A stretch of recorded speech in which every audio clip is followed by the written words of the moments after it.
Sir ದೊಡ್ಡ ಹಿನ್ನಡೆ sir, ಒಂದು ಸಣ್ಣ ಹಿನ್ನಡೆ ಸರ್. ಈಗ ಯುದ್ಧದಲ್ಲಿ ಸೋಲು ಗೆಲುವು ಮತ್ತು ಏರುಪೇರು ಇದ್ದೇ ಇರುತ್ತೆ. ಹಾಗಾಗಿ ಈಗ ಇದುವರೆಗೂ ಸಾಕಷ್ಟು ಜಯಗಳನ್ನು ಗಳಿಸಿದ್ವಿ. ಇದೊಂದು ಸಣ್ಣ ಒಂದು ಹಿನ್ನಡೆ ಆಗಿದೆ.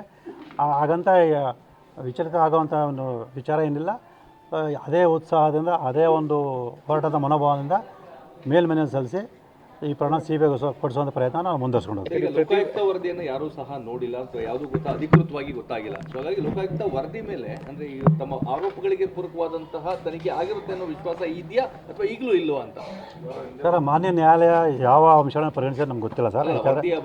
ಅದೇ ವರದಿ ಬಗ್ಗೆ ಸರ್, ಅದನ್ನೇ ವರದಿ ಬಗ್ಗೆ ಅವ್ರು ಏನು ಕೂಡ ವಿಶ್ವಾಸ ಇಲ್ಲ ಸರ್. ಯಾಕೆಂದರೆ ನಾನು ತನಿಖಾಧಿಕಾರಿನ ಭೇಟಿ ಮಾಡೋ ಸಂದರ್ಭದಲ್ಲಿ, ಅವರನ್ನು ಮಾತಾಡಿಸೋ ಸಂದರ್ಭದಲ್ಲಿ ಮತ್ತು ನನಗೆ ಬೇರೆ ಮೂಲಗಳಿಂದ ತಿಳಿದು ಬಂದಿರೋಂಥ ಅಂಶಗಳನ್ನು ಪರಿಗಣಿಸಿದಾಗ ಲೋಕಾಯುಕ್ತದವರು ನನ್ನ ಅರ್ಜಿಗೆ ಸಂಬಂಧಪಟ್ಟಾಗಿ ಸಮಗ್ರವಾಗಿ ತನಿಖೆ ನಡೆಸ್ತಲ್ಲ. ಅವರು ಏಕಪಕ್ಷವಾಗಿ ತನಿಖೆ ನಡೆಸ್ತಾಯಿದ್ದಾರೆ. ಆರೋಪಗಳನ್ನು ರಕ್ಷಣೆ ಮಾಡುವಂತಹ ಹಿನ್ನೆಲೆಯಲ್ಲೇ ಅವರು ತಮ್ಮ ಕರ್ತವ್ಯ ನಿರ್ವಹಿಸಿದ್ದಾರೆ ಅಂತೇಳಿ ನನಗೆ ಈಗಲೂ ಅನುಮಾನ ಇದೆ.